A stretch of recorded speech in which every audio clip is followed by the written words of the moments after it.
ज्योतिबा देवदर्शनासाठी जाणाऱ्या भाविकांची संख्या दिवसेंदिवस वाढतीये.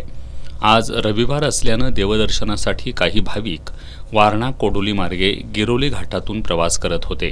काही प्रवासी गिरोली घाटात आल्यानंतर त्या ठिकाणी रस्त्याच्या कडेला असणाऱ्या झाडावरील मधमाशांनी ये जा करणाऱ्या भाविकांवर हल्ला चढवला.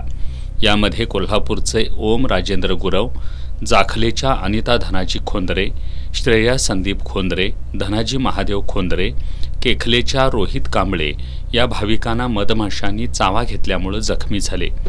या सर्वांना तात्काळ कोडोली उपजिल्हा रुग्णालयात उपचारासाठी दाखल करण्यात आलं. मात्र ओम गुरव यांना जास्त मधमाशा चावल्यामुळे त्याला CPRमध्ये पुढील उपचारासाठी पाठवण्यात आलं. या घटनेची माहिती मिळताच कोडोली पोलिसांनी या रस्त्यावरील वाहतूक काही काळ बंद केली.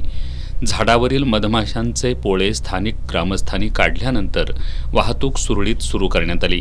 ज्योतिबा डोंगरावर चैत्र यात्रा 1 एप्रिल रोजी आहे. अवघ्या 10 दिवसांवर ही यात्रा आली असताना भाविकांवर मधमाशांकडून हल्ला झाल्यानं वन विभागाने याची खबरदारी घेऊन उपाययोजना करावी अशी मागणी होती आहे.